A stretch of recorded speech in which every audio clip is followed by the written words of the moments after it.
Aba, malapit na nga pala ang birthday mo, Scorpio ka nga pala, kaya ka pala malibog. Scorpio din na nakatira sa ibaba. Makamandagang Scorpio, kaya ingat ka.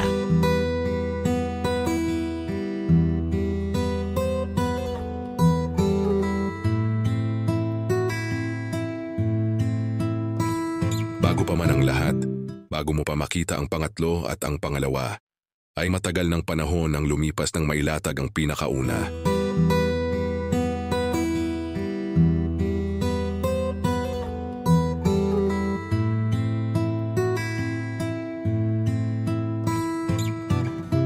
Welcome back sa aking channel mga pit.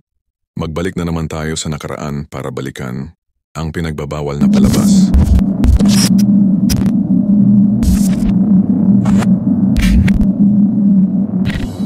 Bumalik tayo sa taon ng 1985, kung saan ipapakita ang isang lugar sa Maynila na walang eksaktong lokasyon, ngunit ito ay naglalarawan ng isang siksikan at realistikong buhay ng mga nasa mababang uri ng lipunan sa mga panahon na yon. Si Danny, ang isa sa mga estudyanteng nangungupahan sa lumang paupahan na ito, ay hindi makakasamang makauwi ngayong bakasyon sa kanilang probinsya nang dahil sa kakulangan ng pamasahe sa barko. Kabilang sa mga nakatira dito, ang mag-asawang kamakailan lang ay bagong lipat. At sila ay nangungupahan sa ibaba ng kwarto ni Danny. Ang lalaki ay umaalis tuwing hapon dahil sa uri ng kanyang trabaho bilang isang security guard, habang ang babae naman ay maiiwan lang sa loob ng kanilang kwarto maghapon at buong gabi. Sa mga sandaling yon ay alam na ni Danny ang kanyang dapat gawin, kaya pabalik na sana siya sa kanyang kwarto. Ngunit ang mga tambay sa labas ay madalas pag-usapan ng mag-asawa, lalo na ang mga kwento-kwento sa mga posibleng nangyayari dito sa loob ng kanilang lumang paupahan.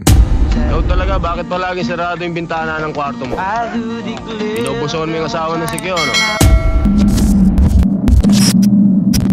Alas 4 ng madaling araw ay gising na rin si Danny at sa totoo lang, ay madalas na niya itong ginagawa dahil sa nag-iisang dahilan. Ito ay ang pag-uwi ng lalaking security guard sa ibaba ng kanyang kwarto. Doon ay kitang-kita niya pala ang mag-asawa mula sa itaas dahil sa mga butas ng sahig, kaya sa kabila ng katahimikan ng madaling araw ay dahan-dahan at matyaga niyang pinapanood ang mag-asawa para sa kanyang pinakahihintay na gustong mangyari. At pagkatapos ng bakbakan, ay natapos na rin si Danny sa pagluluto.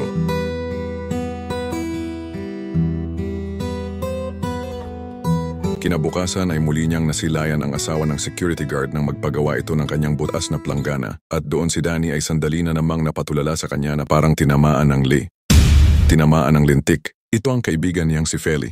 Maganda si Feli at mukhang maganda rin ang mga tingin niya kay Danny, kaya alamin na lang natin ang mga susunod na mangyayari sa kanilang pagkakaibigan. Hapon na at oras na para tumambay siya dito sa labas, kung saan hinihintay niyang makaalis ang security guard, at nang makasigurado na siyang mag-isa na lang doon ang asawa nito, muli si Danny ay nagtungo sa kwarto para dumungaw sa mahiwagang butas ng sahig. Habang mula doon ay kitang-kita niya na naman ang babae, pero parang nakahalata ito na may nakatingin sa kanya. Dahil nabulilyaso, si Danny ay nakipagkwentuhan na lang kay Feli ng gabing yon para sandali din sanang dumiskarte, at dahil magkatulad silang estudyante ay marami silang napapag-usapan na ayaw nating marinig dahil gusto natin ay bakbakan na agad. Pero hindi muna ito mangyayari dahil tatawagin na si Feli ng kanyang inay. Isang malakas na ulan ang bumuhos bago pa siya makauwi, kaya pansamantala muna siyang sumilong, subalit ang pintuan ay biglang bumukas nang siya ay napasandal.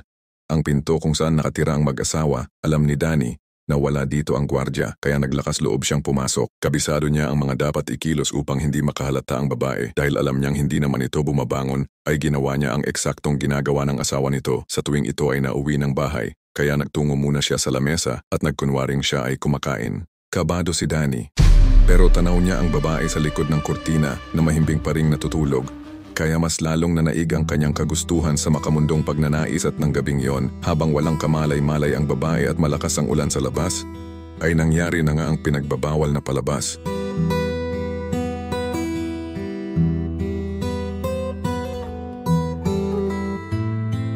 Kinabukasan ay tanghali na siyang gumising at nagtimpla muna siya ng kape habang iniisip ang nangyari nung gabi.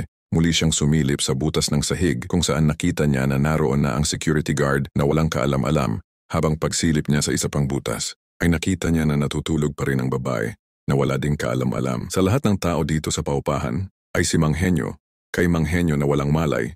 Dito lamang siya nagkikwento ng lahat ng kanyang pinaggagawang mga kasalanan. Katulad nung isang gabi habang wala dito ang asawang gwardya, ay sumalisi na naman itong si Danny. Subalit sa pagkakataong ito nang siya ay makatapos, Laking gulat niya na sumilip ang babae sa may kulambo at ang ibig sabihin ay nagpapanggap lang pala siyang tulog at gusto niya din pala si Danny. Kaya muli na naman silang kinabukasan ay si Feli naman ang kanyang kasama at sila ay may pupuntahan. Araw ito ng Lunes at nandito ngayon ang asawang gwardiya sa labas dahil wala itong pasok. Nagkatinginan sila ni Danny doon habang wala siyang kamalay-malay na naisahan na pala siya nito. Maingay ang mga pusa ng gabing yon at ang babae ay nakakaramdam ngayon ng ibang klaseng kagustuhan na para bang kailangan niya ngayon ng isang kalinga kaya siya ay tumingala sa butas kung saan sa parehas na butas ay nandoon din si Danny na kanina pang nakatingin sa kanya kaya sa mga oras ding yon ay nilusot niya ang dapat ilusot. Kinabukasan ay dumaan ang dalagang si Feli.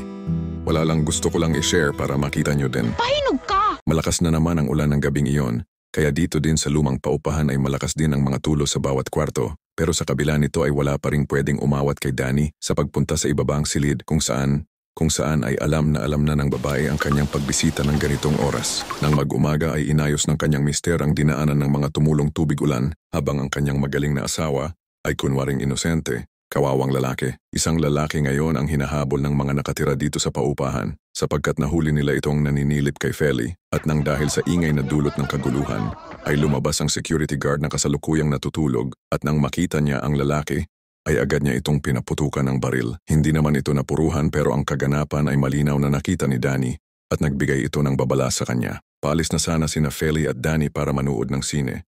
Ngunit biglang lumabas ang asawa ng security guard at sinabi kay Feli na sumama muna ito saglit sa kanya dahil meron daw siyang ibibigay na damit. Sumunod naman sila at sumama din si Danny sa loob ng bahay.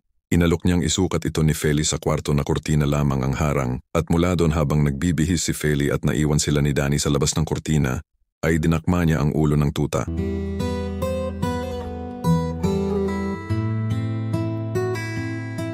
Kaya kinagabihan ay magkasama na naman sila ni Danny, subalit sa kasamaang palad ay hindi inaasahan ang maagang pag-uwi ngayon ng lalaki.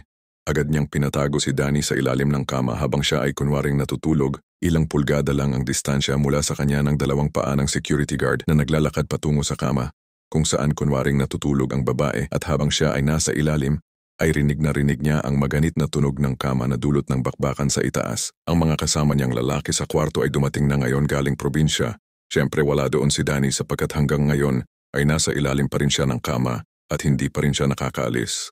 Dahil kauuwi lang ng tropa, ay nag-inuman ang buong barkada ng buong gabi hanggang inabot na sila ng 3:00 ng madaling araw, dahilan upang magpasya na silang magsiuwian, kaya nagpaalam na si Danny para ihatid na si Feli sa kanilang bahay. Sa kwarto nagulat ang mga kasama ni Danny na wala ng butas sa sahig, nagdahilan na lang si Danny na ito ay mahabang kwento na si Mang Henyo lang ang nakakaalam. Marahil ay tinakpan na niya ito sapagkat gusto niyang masolo ang asawa ng security guard. Isang umaga ay lasing ang lalaki na umuwi at siya ay nagdadrama sa kanyang asawa. Ito ay umiiyak sa harapan ng babae sapagkat sa tagal ng panahon daw nilang nagsasama ay hindi pa rin sila binibiyayaan ng anak. Niyakap siya ni Mrs. at pagkatapos ay mula naman sa butas ng dingding ay naroroon pala si Danny at kitang-kita niya kung paano sila na dati ay normal lang sa kanya. Pero ngayon ay parang bigla na lang siyang nakakaramdam ng selos na hindi naman dapat, kaya doon ay nagalit sa kanya si Mang Henyo dahil wala daw siyang karapatan sa pagmamay-ari ng iba. Ngunit para kay Danny na ipinanganak ng Nobyembre at nabibilang sa mga Scorpio, pag nakaramdam siya ng init ay kailangan na niya itong ilabas. Kaya habang nagiinuman ang mga tambay sa labas, si Danny ay kasama ang asawa ng security guard at sila ay abala sa pinagbabawal na palabas. Kaya sa nalalapit na pagtatapos habang wala silang kaalam-alam, ipapakitang bigla na lang dumating ang security guard na may hawak na baril. Katulad ng dati, ay hindi nakalak ang pintuan kaya madali niyang nakita ang mga hindi dapat niyang makita. Doon mula sa kanyang kinatatayuan ay hindi siya nagdalawang isip na iputok ang baril sa dalawang taong nagpapakaligaya sa kanyang harapan. Ngunit ngayon, pagkatapos ng 2 putok na rinig hanggang sa labas, ay alam na ni Mang Henyo ang lahat ng nangyari. Kaya katulad ng dati, kung umabot ka pa sa minutong ito ay huwag mong kalimutang mag-like sa video at mag-iwan ng comment. Maraming salamat po at palagi po kayong mag-iingat.